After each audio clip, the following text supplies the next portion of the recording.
नमस्कार, आप देख रहे हैं आज तक। आपके साथ मैं हूं सईद अंसारी। स्वागत है आपका।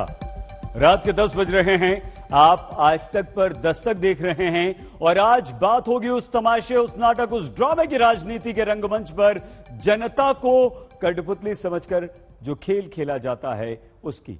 संसद में किसानों का हितैषी कौन है, एक दूसरे को नाटकबाज बताने की होड़ कांग्रेस और अकाली दल के बीच शुरू हो चुकी है।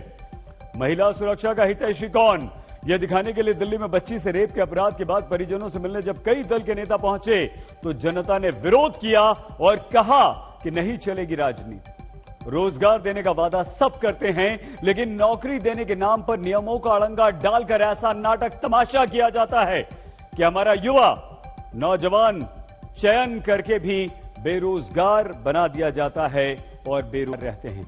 तो आइए सबसे पहले संसद आपको लिए चलते हैं और दिखाते हैं किसान के प्रति अपने प्रेम की प्रगाढ़ता दिखाते हुए दूसरे की कमीज को अपनी कमीज से गंदा बताने वाला राजनीतिक तमाशा। पास करवाया इन्होंने कैबिनेट में, ये नकली है, बिल्कुल गलत। इस्तीफा पहला देता है, ये रोज ड्रामा करते हैं। बिल्कुल नहीं। इनसे पूछिए राहुल गांधी कहाँ थे? वो गायब ने। झूठ बोलना बंद करो। ये बिल पास करवाया इन्होंने। राहुल गांधी, सोनिया गांधी कहाँ थे? एक बार भी इन्होंने उल्ट नहीं बोले। ये तो मारने वाले किसानों नू। आप किधर थे जब बिल पास हो रहे थे? मैं मंत्री नहीं सी। ड्रामा, झूठ, नाटक और एक दूसरे को किसान विरोधी बताने वाले ये राजनीति के रंगमंच के वो किरदार जो संसद के भीतर जाते हैं तो कृषि कानूनों के मुद्दे पर सरकार को घेरते हैं, लेकिन बाहर एक दूसरे की राजनीति को ही नाटक बताने लगते हैं। ये नकली है, ये बिल पास करवाया इन्होंने कैबिनेट में। बिल्कुल गलत। पार्लियामेंट से आप बिल्कुल नहीं कराया। कैबिनेट सीज नहीं होता। बिल्कुल नहीं थी। आप भागे कि नहीं भागे? बोल रहे कहने मैं मंत्री नहीं सी। थे बिल्कुल नहीं थे।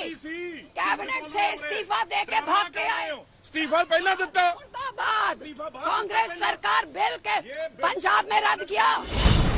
एक तरफ खड़े हैं रवनीत सिंह बिट्टू, कांग्रेस के सांसद हैं, पेशे से खुद को किसान लिखते हैं, संपत्ति 5 करोड़ से ज्यादा। दूसरी तरफ हाथ में गेहूं की बाली लेकर हरसिमरत कौर बादल खड़ी है, अकाली दल की सांसद है। सांसद सुखबीर बादल की पत्नी है जो खुद को किसान ही कहते हैं। और जिस पंजाब में हरसिमरत कौर की पार्टी अकाली दल की सरकार रहते किसानों की हालत ये थी कि 69,000 करोड़ का कर्ज सिर पर था। जिस पंजाब में अब रवनीत सिंह बिट्टू की पार्टी की सरकार है और किसानों पर कर्ज 71,305 करोड़ रुपए का। संसद के गेट नंबर 4 पर वो दोनों दल खुद को किसानों का सबसे बड़ा अगुआ, कृषि कानूनों के विरोध में अन्नदाता का सबसे बड़ा हितैषी बताने के लिए जुबानी खेती करते मिले। ਜਦੋਂ बिल पास होया कैबिनेट दे विच बैठे सी ते एक बार भी इन्होंने उल्ट नहीं बोले। कैबिनेट मंत्री होके इस्तीफा बिल पास होने के बाद घर जाके इस्तीफा दिया। ये रोज ड्रामा करते हैं। कैबिनेट के मंत्री थे जिस दिन ये बिल पास हुआ। इनसे पूछिए राहुल गांधी कहाँ थे जब किसान के बिल आए थे? राहुल गांधी, सोनिया गांधी कहाँ थे? और फिर ये पार्टी बाहर वॉकआउट करके, ये पार्टी ने वॉकआउट करके किसान के बिल पास करने में मदद करी।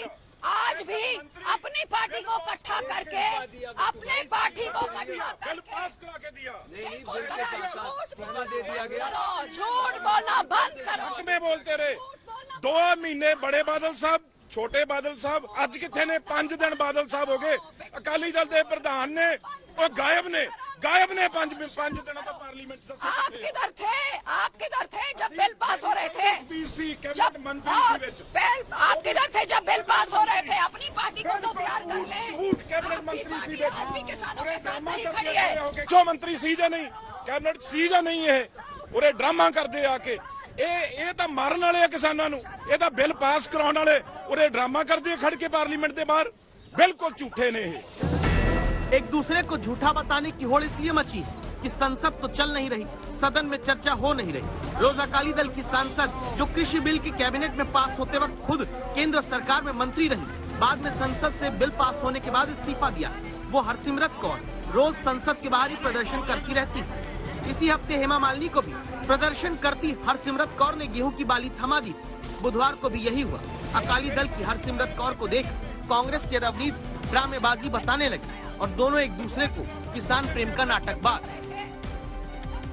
कौन सी एकता? अरे ने बिल पास करवाए, इनके साथ कौन सी एकता होगी?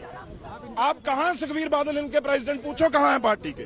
5 दिन हो गए, कहाँ इनके प्रधान? एक दिन भी प्रधान इन्हों दे पंजाब दे ने, एक दिन भी थोड़े सुखबीर सिंह बादल 5 दिन हो गए गायब ने, प्रेस कॉन्फ्रेंस कर रहे होते। कांग्रेस पार्टी का किसान विरोधी चेहरा सामने आया है और मुझे लगता है राहुल गांधी को बहुत बड़ा किसानों को जवाब देने की जरूरत है। जिस कांग्रेस पार्टी के मुख्यमंत्री कैप्टन अमरिंदर सिंह उस कमेटी के हिस्सा थे जब ये काले कानून सरकार डिस्कस कर रही थी, जिस कांग्रेस पार्टी ने जब ये कानून पार्लियामेंट में पास हुए, राहुल गांधी और सोनिया गांधी देश से बाहर थे, पार्लियामेंट में नहीं थे और अपनी पूरी पार्टी को वॉकआउट करा के इन्होंने सरकार को ये बिल पास करने में पूरी मदद करी। इस नोकझोंक में फोकस दोनों नेता का एक दूसरे को किसान विरोधी बताने का रहा, क्योंकि पंजाब में 6 महीने के बाद चुनाव होना है और 12 लाख किसान परिवारों के वोट का सवाल है। मौसमी सिंह के साथ अशोक सिंघल, दिल्ली आज तक। राजनीति कितनी नेताओं को सुरक्षा देती है और कितनी सुरक्षा हमारी बेटियों को दी जाती है, इसकी एक रिसर्च हमने आपके लिए की है, निकाली है। इन आंकड़ों को देखकर आप खुद ये सोचिएगा कि राजनेताओं को वाकई हमारी कितनी चिंता हमारी बेटियों की है, जो किसी अपराध के बाद सांत्वना देने वहां पहुंच जाते हैं। हमारे देश में 230 वीआईपीज को सेंट्रल आर्म्ड पुलिस फोर्सेस की तरफ से सुरक्षा दी जाती है, जबकि इंडिया जस्टिस रिपोर्ट यह बताती है कि हमारे देश में एक पुलिसकर्मी पर 641 नागरिकों की सुरक्षा का भार है। राज्य स्तर की बात करते हुए बिहार का उदाहरण लीजिए तो 2 साल पहले की एक रिपोर्ट के अनुसार जहां 1 लाख लोगों की सुरक्षा के लिए सिर्फ 70 पुलिस वाले हुआ करते थे, वहीं 3600 वीआईपीज की सुरक्षा में 13,000 जवान तैनात हैं। जबकि ऑक्सफैम के रिसर्च के अनुसार लिंग आधारित हिंसा से लड़ने के लिए हर साल सिर्फ 30 रुपए प्रति महिला हमारे देश में खर्च किया जाता है, जबकि 8 करोड़ महिलाओं और लड़कियां जो यौन हिंसा की शिकार होती हैं हमारे देश में, उनके लिए सरकारी खर्च है सिर्फ 102 रुपए प्रति महिला, जहां 102 रुपए पर खर्च किया जाता है। अब इस सच्चाई को अपने दिल दिमाग में बैठाकर आप देखिए, राजनीति का वो तमाशा जो हर बार हमारे देश के किसी न किसी राज्य में किसी न किसी बेटी, किसी महिला से नृशंस अपराध के बाद सांत्वना का मुलम्मा चढ़ाकर हमें दिखाया जाता है।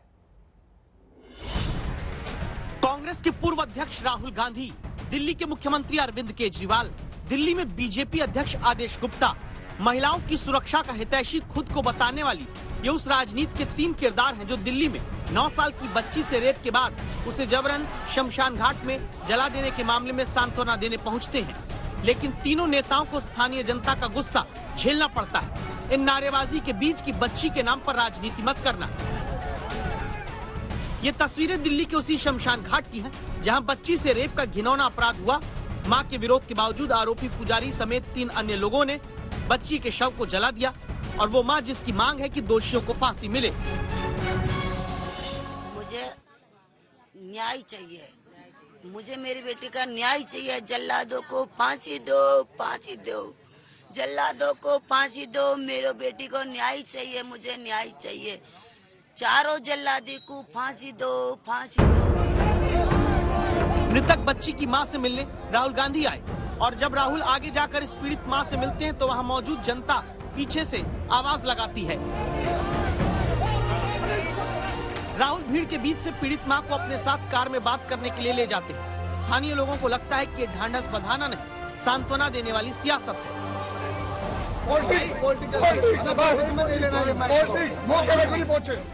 पॉलिटिक्स करने का आरोप राहुल पर तब भी लगा जब उन्होंने पीड़ित परिवार की पहचान उजागर करते हुए ट्वीट किया और लिखा कि देश की बेटी को न्याय दिलाने के लिए साथ हूं।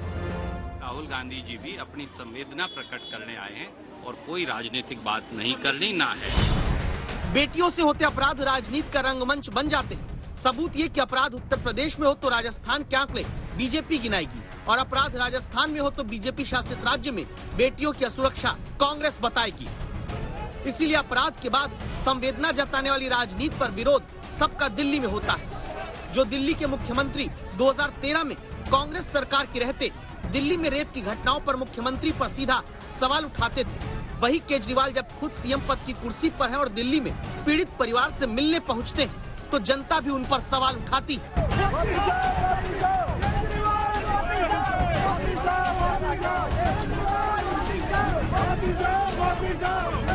विरोध की आवाजों के बीच रेप का दर्द सहने के बाद मार दी गई बेटी की मां के कंधे पर सांत्वना का हाथ डालकर खड़े हुए दिल्ली के मुख्यमंत्री अरविंद केजरीवाल दिखते हैं और गुड़िया को इंसाफ दिलाने के इस मंच पर इतनी भीड़ दिखती है कि जिसे देखकर आप पूछिए कि जब सियासत के दिल में इतनी संवेदनशीलता है तो फिर कोई बच्ची कभी असुरक्षित होनी ही नहीं चाहिए। लेकिन ये सारी संवेदनशीलता सियासत की होती है, इसीलिए जिस मंच पर अरविंद केजरीवाल समेत बाकी नेता चढ़ते हैं वो सांत्वना देने वाला मंच भी ढह जाता है, बस मुआवजा एक बार और चढ़ जाता है। दिल्ली सरकार परिवार को 10 लाख रुपए का मुआवजा देगी। इसमें हम मैजिस्ट्रियल इंक्वायरी ऑर्डर करेंगे और इस केस में दिल्ली सरकार सबसे बड़े से बड़ा वकील कोर्ट में लगाएगी ताकि दोषियों को कड़ी से कड़ी, सख्त से सख्त सजा दिलवाई जा सके। आश्वासन और घोषणाएं राजनेताओं की अदाकारी की सबसे बड़ी खूबी होती है। वही करने जब दिल्ली बीजेपी के अध्यक्ष आदिश गुप्ता भी सांत्वना देने के नाम पर पहुंचते हैं तो स्वागत इनका भी जनता विरोध की आवाज से करती है।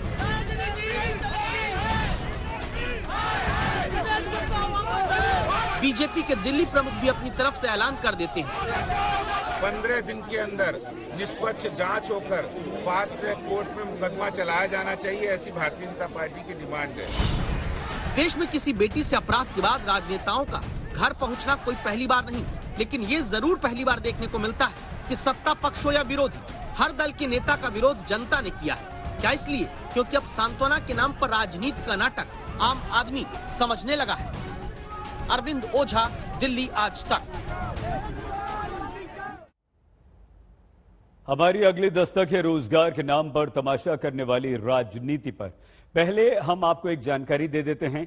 Centre for monitoring Indian economy के कल ही सामने आए आंकड़ों ने यह बताया है कि जुलाई महीने में भी हमारे देश में कम से कम 32 लाख नौजवानों को अपनी नौकरी से हाथ धोना पड़ा है, जिनमें से 26 लाख लोगों के बेरोजगारी का पता है देश के तमाम शहर, और उन्हीं शहरों में कैसे सरकारी खलती का परिणाम बेटे बेटियों को नौकरी की मेरिट लिस्ट में आने के बावजूद बेरोजगार बनकर भुगतना पड़ता है। मध्य प्रदेश से देखिए रवीश पाल सिंह की यह रिपोर्ट।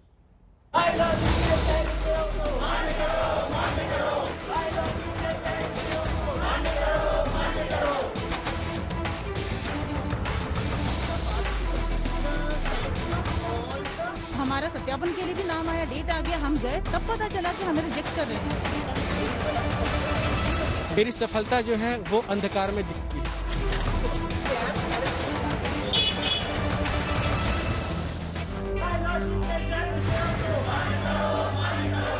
जब नौकरी देने वालों के आगे साष्टांग होने के लिए मजबूर हो जाना पड़े बेटी को अपने साथ होते अन्याय के खिलाफ, तो आज तक दस्तक देगा। जब लाखों खर्च करके डिग्री लेने के बाद मेरिट में आकर भी ट्यूशन पढ़ाकर 2000 रुपए पाने की लाचारी में जीता दिखेगा युवा, तो आज तक दस्तक देगा। जब हर सक्षम योग्यता के बावजूद अगर डिग्रीधारी नौजवान को शिक्षक पद के लिए चयन होने के बाद भी फल और सब्जी तौलकर बेचनी पड़ेगी, तो आज तक दस्तक देगा।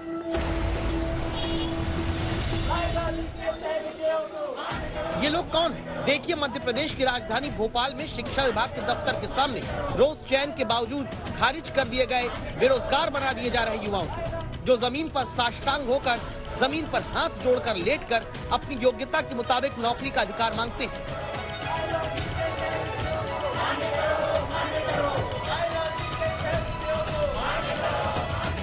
कोई में माइक्रोबायोलॉजी का मास्टर, कोई बायोटेक्नोलॉजी का टॉपर, कोई बायोकेमिस्ट्री का होनहार युवा। इन्हें अब तक किसी स्कूल में पढ़ाने के लिए नियुक्ति मिल जानी थी, लेकिन मजबूर है ये हाथ जोड़कर नौकरी की भीख मांगने के लिए, क्योंकि 2018 में मध्य प्रदेश सरकार ने बायोलॉजी के 800 पदों पर भर्ती निकाली। भर्ती में साफ नहीं किया कि सिर्फ जूलॉजी और बॉटनी से पोस्ट ग्रेजुएट ही एग्जाम दे सकते हैं। साफ नहीं किया था कि बायोटेक, बायोकेमिस्ट्री, माइक्रोबायोलॉजी पास युवाओं को एग्जाम नहीं देना। परीक्षा में चयन भी कर लिया और फिर वेरिफिकेशन के लिए पहुंचे तो वापस लौटा दिया, जबकि पहले इन्हीं विषयों से पास नौजवानों को नौकरी दी जाती रही। 3 साल तक शिक्षक पद के लिए चुना हुआ दिखाकर एक झटके में जब बेरोजगारी के दलदल में दोबारा फेंके जाते ये युवा दिखे तो मजबूर हो गए आशीष पाल की तरह सब्जी और फल का ठेला लगाकर घर चलाने के लिए। इन चयनित सह विषय शिक्षकों को मजबूरी में वो काम करना पड़ रहा है जिसके लिए उन्होंने डिग्री नहीं ली थी और ना ही परीक्षा देकर मेरिट लिस्ट में आए थे। हम भोपाल के रातीबड़ में हैं और यहाँ पर एक चयनित शिक्षक हैं आशीष पाल, जो फिलहाल ये जो आप फल और सब्जियों का जो ठेला देख रहे हैं यहाँ पर वो अब पिछले 5 या 6 महीनों से इसी दुकान पर बैठ के, जो कि उनके रिश्तेदार की है, वहां पर फल और सब्जियां बेचते हैं। आशीष को आप देखिए और देख करके लगेगा नहीं किसी भी कीमत पर, क्योंकि ये मेरिट लिस्ट में सिलेक्ट हुए अभ्यर्थी हैं, लेकिन फिलहाल सब्जियां और फल बेच करके अपना गुजर बसर कर रहे हैं। मेरी सफलता जो है वो अंधकार में दिखती है, क्योंकि इसमें एक सरकार ये तो मानती है कि हमसे कुछ नियमों में चूक हुई है जिसकी वजह से आप लोग जो है बाहर हो रहे हैं, लेकिन उसमें आश्वासन सब कुछ मिलने के बावजूद भी अभी तक कोई ठोस कदम नहीं उठाए गए। कोरोना काल में कभी 150 कभी 200 मिलते, कभी वो भी नहीं मिलते, दिन भर बैठे रहते हैं। तो इसमें रोजमर्रा का बस कह सकते हैं कि बस एक घर में बैठे बैठे जो दिमागी उथल पुथल होता है उससे राहत मिल जाती है और कुछ थोड़ा बहुत अर्जन हो जाता है, बाकी इससे खाना पूर्ति होती है। आप खुद सोचिए, अगर आपके बेटे बेटी माइक्रोबायोलॉजी, बायोटेक्नोलॉजी, बायोकेमिस्ट्री में डिग्री लेने के बाद नौकरी की जगह फल सब्जी बेचने के लिए मजबूर किए जाएं। आभा से मिली भोपाल की इस बेटी ने बायोटेक्नोलॉजी से MSc किया, लेकिन शिक्षा विभाग की नीम बेहोशी में सोए रहे और ढंग से भर्ती भी न करा पाने की कीमत 3 साल से भुगत रही। 2018 की भर्ती में मेरिट में रहने के बाद 3 साल नौकरी का सपना दिखाकर इन्हें वापस लौटा दिया गया। 3 साल वेट करने के बाद लास्ट स्टेज पर जब हम सत्यापन के लिए गए तो पता चला कि हमें रिजेक्ट कर रहे हैं। उनका ये कहना है कि बायोलॉजी विषय के टीचर के लिए सिर्फ बॉटनी और जूलॉजी सब्जेक्ट से PG करने वाले कैंडिडेट्स ही उपयुक्त हैं। एग्जाम दिया, कुछ पता नहीं था, मेरिट लिस्ट में नाम आया, हम खुश हुए, हमारा सत्यापन के लिए भी नाम आया, डेट आ गया, हम गए, तब पता चला कि हमें रिजेक्ट कर रहे हैं सर। हालत ये कि आभा किसी तरह घर पर ट्यूशन पढ़ाकर महीने के 2000 रुपए पाती है। उससे घर तो चल नहीं सकता, कुछ खर्चे जरूर पूरे करने की कोशिश करती है। सवाल उठता है ऐसी नौबत ही क्यों आई, जबकि गलती इनकी नहीं, शिक्षा विभाग और उसके अधिकारियों की। जवाब पूछने संवाददाता रवीश पाल सिंह सीधे स्कूली शिक्षा मंत्री के पास पहुंचे। सैद्धांतिक रूप से उनको लेना चाहिए था, लेकिन वो क्योंकि नियम प्रक्रिया में छूट गया है, इस कारण से उनको होल्ड रखा है। उनका पूरा परीक्षण करने का काम भी अभी लगातार जारी है। हम गुंजाइश तो निकालने की कोशिश कर रहे हैं कि कैसे भी करके हम उनको कर लें। मंत्री जी को अपनी और अपने विभाग की गलती का एहसास है, तो इन युवाओं के भविष्य को आप अंधकार में मत डालिए। आपके विभाग ने डिग्रीधारी युवा को सब्जी बेचने के लिए मजबूर किया। आपके शिक्षा विभाग ने बच्चियों को ट्यूशन पढ़ाकर घर चलाने के लिए लाचार किया। आपके शिक्षा विभाग ने बेटियों को जमीन पर नतमस्तक होकर नौकरी मांगने के लिए मजबूर किया। रवीश पाल सिंह, भोपाल, आज तक। कोरोना के कहर से देश में लाखों लोगों की नौकरी चली गई। लॉकडाउन में कामकाज न मिलने से लाखों की कमाई ठप हो गई। रोजगार गंवाने वाले लोगों को अब सोना गिरवी रखकर घर चलाना पड़ रहा है। महाराष्ट्र के डोंबिवली में एक शख्स को बिजली बिल भरने के लिए पत्नी के गहने गिरवी रखने पड़े।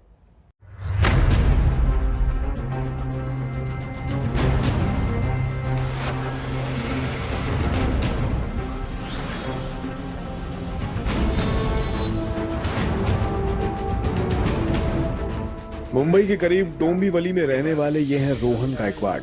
लॉकडाउन में कमाई ठप होने के बाद रोहन के पास बिजली के बिल तक भरने के पैसे नहीं बचे, लिहाजा इन्होंने बिजली विभाग से बिल में छूट मांगी, जिसे बिजली विभाग ने अपने अधिकार क्षेत्र के बाहर बताकर देने से इनकार कर दिया। किसी तरह रोहन ने 40,000 का बिल तो भर दिया, लेकिन बचे हुए 40,000 का इंतजाम नहीं हुआ। लिहाजा बिजली विभाग ने नियमों का हवाला देकर रोहन का बिजली कनेक्शन काट दिया। ऐसे में मजबूरी में रोहन को अपनी पत्नी के जेवर गिरवी रखकर बिजली का बिल जमा करने के लिए 40,000 रुपए का इंतजाम करना पड़ा। मला बिल आलं होतं 80,000 रुपये लॉकडाऊन पासूनचं, त्यातले मी 40,000 रुपये थोडे थोडे करून भरले आणि त्या दिवशी मी साहेबांकडे गेलो की माझं मीटर कापलं म्हणून मी साहेबांकडे गेलो। साहेबांना विनंती केली की साहेब मी सगळं बिल भरतो, पण जो वरचा व्याज जो आहे तो मला माफ करावा। साहेब म्हणाले नाही, तसं होणार नाही, माफ काही करता येणार नाही बिल, तुम्हाला सगळं बिल भरावं लागेल, कारण मी लॉकडाऊन पासून मला काही कमाई नाही। रोहन के जैसी कहानियां इस कोरोना काल में लाखों करोड़ों में हैं। हर महीने सैलरी के सहारे गुजर बसर करने वाले लाखों नौकरी पेशा लोगों को लॉकडाउन ने बेरोजगार बना दिया। सीएमआई की ताजा रिपोर्ट के मुताबिक जुलाई में 32 लाख लोगों को नौकरी गंवानी पड़ी। जून में जहां वेतन विभागी लोगों की संख्या 7 करोड़ 97 लाख थी, वहीं जुलाई में ये घटकर 7 करोड़ 65 लाख रह गई।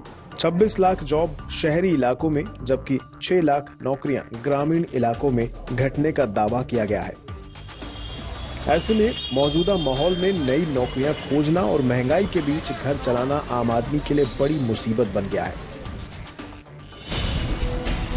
हालांकि जुलाई में आर्थिक गतिविधियों में सुधार के आसार से नौकरियों के जाने की रफ्तार घटकर 4 महीने के न्यूनतम स्तर पर आ गई है।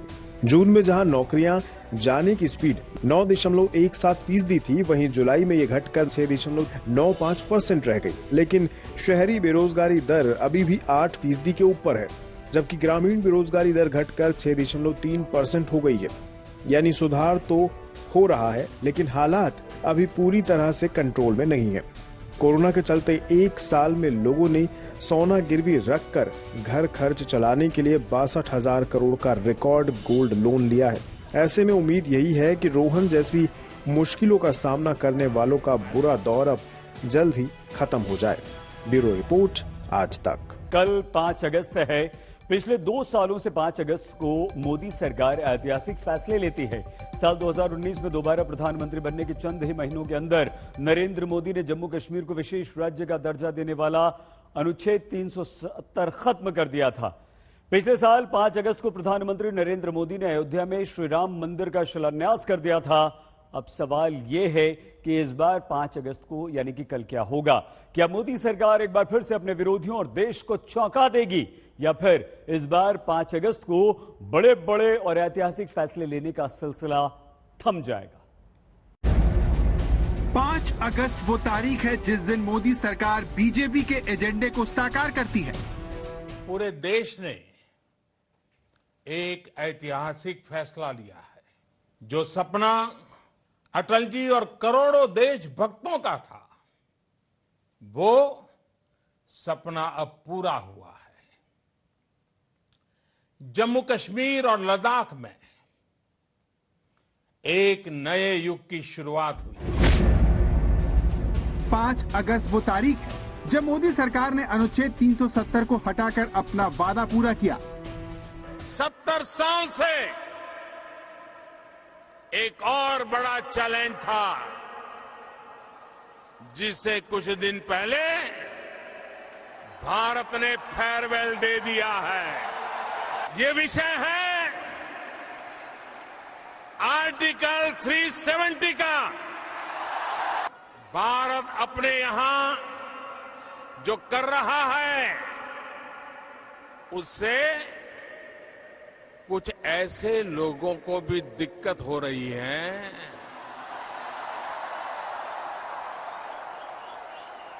जिनसे खुद अपना देश संभल नहीं रहा है।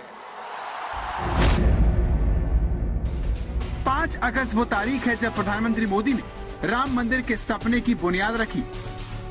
आज पूरा भारत भावुक है। सदियों का इंतजार आज समाप्त हो रहा है। 5 अगस्त 2019 को मोदी सरकार ने अनुच्छेद 370 को हटाया। 5 अगस्त 2020 को प्रधानमंत्री ने अयोध्या में मंदिर के निर्माण की आधारशिला रखी। सवाल यह है कि इस बार क्या होगा? मोदी सरकार 5 अगस्त को कौन सा बड़ा ऐलान करेगी? 5 अगस्त के लिए मोदी सरकार का अगला टारगेट क्या है? ये सवाल उत्तर प्रदेश के मुख्यमंत्री योगी आदित्यनाथ के एक बयान से भी बहुत दिलचस्प हो गया है। अमित शाह की मौजूदगी में योगी आदित्यनाथ ने जिस तरह से बीजेपी के लिए 5 अगस्त के मायने बताए, उससे हर कोई जानना चाहता है कि मोदी सरकार इस बार क्या करने वाली है। 5 अगस्त की पवित्र तिथि हमारे लिए कई मायने रखती है। 5 अगस्त की तिथि सर्जिकल स्ट्राइक के लिए भी जानी जाती है। 5 अगस्त की तिथि कश्मीर के कलंक धारा 370 को समाप्त करने के लिए भी जानी जाती है। और 5 अगस्त की तिथि सैकड़ों वर्षों की गुलामी को पता बताते हैं अयोध्या में भगवान श्री राम के भव्य मंदिर के कार्यकाल में प्रधानमंत्री जी के करकमलों से शुभारंभ के लिए जाना जाता है। मोदी सरकार के दूसरे कार्यकाल में 5 अगस्त एक ऐसी तारीख के रूप में दर्ज हो चुकी है जब बीजेपी अपने राजनीतिक और वैचारिक एजेंडे को आगे बढ़ाती है। बीजेपी के जन्म से लेकर आज तक अटल बिहारी वाजपेयी से लेकर नरेंद्र मोदी तक सभी बीजेपी नेताओं के 3 सबसे बड़े सपने रहे हैं। पहला जम्मू कश्मीर से अनुच्छेद 370 को हटाना, दूसरा अयोध्या में राम मंदिर का निर्माण और तीसरा समान नागरिक संहिता। अपने दूसरे कार्यकाल में प्रधानमंत्री अपने पहले 2 सालों में 3 में से 2 सपनों को पूरा कर चुके हैं, जिसके लिए 5 अगस्त का दिन चुना गया। 370 के अंतर्गत भारत के संविधान के अनुच्छेद 370 के खंड 1 के साथ पठित अनुच्छेद 370 के खंड 3 द्वारा प्रदत्त शक्तियों का प्रयोग करते हुए राष्ट्रपति संसद की सिफारिश पर यह घोषणा करते हैं कि यह दिनांक जिस दिन भारत के राष्ट्रपति द्वारा इस घोषणा पर हस्ताक्षर किए जाएंगे और इसे सरकारी गैजेट में प्रकाशित किया जाएगा, उस दिन से अनुच्छेद 370 के सभी खंड लागू नहीं होंगे। धारा 370 हो या फिर अयोध्या में राम मंदिर का निर्माण, बीजेपी ने अपने इन मुद्दों के लिए लंबा संघर्ष किया है। पार्टी के वरिष्ठ नेता लाल कृष्ण आडवाणी ने लंबी और कठिन रथ यात्राएं की हैं, लेकिन केंद्र में सरकार बनाने के बावजूद बहुमत की कमी से बीजेपी अपने वैचारिक एजेंडे को आगे नहीं बढ़ा सकी। लेकिन अगर पिछले 2 सालों को ध्यान में रखा जाए तो बीजेपी की वैचारिक सूची में समान नागरिक संहिता सबसे ऊपर है। बीजेपी के लिए ये वादे नए नहीं है। अगर कुछ नया है तो इन वादों को पूरा करने की सियासी ताकत, जो पिछली बीजेपी सरकारों के पास नहीं थी, जिसका जिक्र देश के पूर्व प्रधानमंत्री अटल बिहारी वाजपेयी ने 28 मई को किया था। हमें इसलिए दोषी ठहराते रहे हैं कि हम राम मंदिर बनाना चाहते हैं। 370 हम खत्म करने की बात कर रहे हैं। हम देश की एकता कैसे कायम रखेंगे? शादी ब्याह का समान कानून हो, भले ही संविधान में लिखा हो, भले ही सुप्रीम कोर्ट ने मोहर लगा दी हो, आप कैसे कह सकते हैं? और आप कहेंगे तो आप देश की एकता के तोड़क होंगे। और हम अगर कहते हैं कि नहीं, ये हमारे इस समय के कार्यक्रम में नहीं है, हाँ इस समय का इसलिए कि हमें बहुमत नहीं है। हाँ सही है, कोई छुपाने की बात नहीं। बहुमत मिलने से करते आखिर हम बहुमत के लिए लड़ रहे हैं। तब वाजपेयी के सामने बहुमत की बाधा थी, लेकिन प्रधानमंत्री नरेंद्र मोदी इससे मुक्त है। इसीलिए क्या बीजेपी अपने तीसरे सबसे बड़े मुद्दे को पूरा करने की तरफ कदम बढ़ा सकती है? राम मंदिर और 370 तो एक ढंग से उस पर पूरी तरह से उस पर कामयाबी सफलता मिल चुकी है। इन्फिल्ट्रेशन का मुद्दा और कॉमन सिविल का ऐसा मुद्दा है जिस पर आधे काम हो चुके हैं, और मुझे लगता है कि भारतीय जनता पार्टी की ये प्रतिबद्धता है, यह एक वैचारिक प्रतिबद्धता है, और मुझे लगता है कि भारतीय जनता पार्टी उस दिशा में काम कर सकती है। ये बात किसी से छुपी नहीं है कि पीएम मोदी अपनी विचारधारा और एजेंडे को लेकर पूरी तरह से प्रतिबद्ध हैं। मोदी आरएसएस से बीजेपी में आए हैं और संघ के सपने को साकार करने की दिशा में समान नागरिक संहिता का एक बड़ा रोल है। अदालत के हालिया फैसले से कॉमन सिविल कोड का चिन्ह एक बार फिर बाहर निकल आया है। दिल्ली हाई कोर्ट ने देश में समान नागरिक संहिता की जरूरत पर जोर दिया। जस्टिस प्रतिभा एन सिंह ने अपने फैसले में कहा, आज का हिंदुस्तान धर्म, जाति, कम्युनिटी से ऊपर उठ चुका है। आधुनिक भारत में धर्म, जाति की बाधाएं तेजी से टूट रही हैं। तेजी से हो रहे इस बदलाव की वजह से अंतर धार्मिक और अंतर जातीय विवाह या फिर तलाक में दिक्कत आ रही है। आज की युवा पीढ़ी को इन दिक्कतों से जूझना न पड़े, इस लिहाज से देश में यूनिफॉर्म सिविल कोड लागू होना चाहिए। आर्टिकल 44 में यूनिफॉर्म सिविल कोड की जो उम्मीद जताई गई थी, अब उसे केवल उम्मीद नहीं रहना चाहिए, बल्कि उसे हकीकत में बदल देना चाहिए। अदालत ने ये टिप्पणी एक तलाक मामले में की जिसमें पति हिंदू मैरिज एक्ट के तहत तलाक चाहता था, लेकिन पत्नी का कहना था कि वो मीणा जनजाति से आती हैं, जिसमें उन पर हिंदू मैरिज एक्ट लागू नहीं होता। इसीलिए अदालत को इस मामले में यूनिफॉर्म सिविल कोड की जरूरत महसूस हुई। तो क्या मोदी सरकार अब बीजेपी के तीसरे सबसे बड़े वादे को पूरा करने की तरफ बढ़ेगी? सभी की दिलचस्पी ये जानने में है कि जिस तरह से मोदी सरकार ने अचानक धारा 370 हटाने का ऐलान किया, क्या इस बार के 5 अगस्त को भी वो ऐसा ही करेगी? क्या ये सब करना इतना आसान है? तो कॉमन सिविल कोड को अचानक लागू करने के अपने जोखिम है।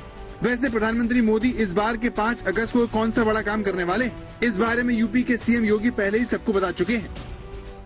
हम सब जानते हैं अभी 5 अगस्त को एक भव्य कार्यक्रम होगा जब आदरणीय प्रधानमंत्री जी के द्वारा एक दिन में 1 करोड़ लोगों को अन्न वितरण के कार्यक्रम का शुभारंभ होगा। अन्न उत्सव का कार्यक्रम उत्तर प्रदेश के अंदर 5 अगस्त को होगा। उत्तर प्रदेश में अगले साल चुनाव है, जिसे देखते हुए योगी सरकार की कोशिश अन्न महोत्सव के जरिए 1 करोड़ लोगों तक पहुंचने की है, जिसके लिए खास तौर से 5 अगस्त की तारीख को चुना गया है। हिमांशु मिश्रा, दिल्ली, आज तक। तो कल मोदी सरकार कौन सा बड़ा फैसला लेगी, ये तो कल पता चल जाएगा, हमें वक्त बताएगा। लेकिन कल उत्तर प्रदेश के मुख्यमंत्री योगी आदित्यनाथ का अयोध्या जाने का भी कार्यक्रम है, जहां उत्तर प्रदेश सरकार अपने अन्न महोत्सव का आयोजन कर रही है, जिसमें एक दिन में 80 लाख लोगों को मुफ्त राशन बांटा जाएगा। इस कार्यक्रम को प्रधानमंत्री नरेंद्र मोदी वीडियो कॉन्फ्रेंसिंग के जरिए संबोधित करेंगे।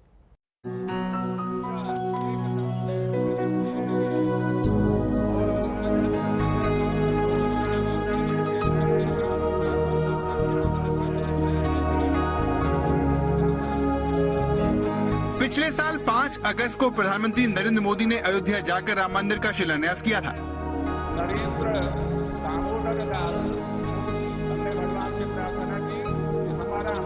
राम जन्मभूमि जाने वाले नरेंद्र मोदी देश के पहले प्रधानमंत्री बने। अयोध्या में राम मंदिर के भव्य मंदिर की नींव रखे जाने के ठीक 1 साल बाद 5 अगस्त के लिए अयोध्या एक बार फिर सजकर तैयार है।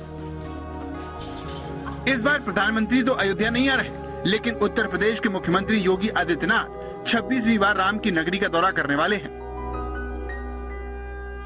अयोध्या में राम मंदिर के भूमि पूजन के 1 साल पूरे होने के मौके पर उत्तर प्रदेश के मुख्यमंत्री योगी आदित्यनाथ इस मौके पर अयोध्या पहुंचेंगे, जहां न सिर्फ वो रामलला के दर्शन करेंगे, पूजन होगा, हनुमान गढ़ी के दर्शन होंगे, बल्कि इसके साथ साथ संतों के साथ में मुलाकात भी होगी और कई कार्यक्रमों के जरिए समीक्षा बैठक होगी कि अयोध्या में प्रगति कार्य क्या है और अयोध्या में किस तरीके से मंदिर के निर्माण कार्य के साथ साथ बाकी काम किस तरीके से चल रहे हैं। इसके साथ ही साथ खास तौर पर इस जगह जहां मौजूद हैं, अन्न वितरण का कार्यक्रम होगा, जहां मुख्यमंत्री लाभार्थियों को कल इस मौके पर अन्न वितरित करेंगे और साथ ही साथ इस बात का आह्वान भी होगा कि अयोध्या में जल्द से जल्द राम मंदिर का निर्माण, उसका सपना जो अयोध्या वासियों ने लंबे समय से सजाया था, पूरा होने जा रहा है।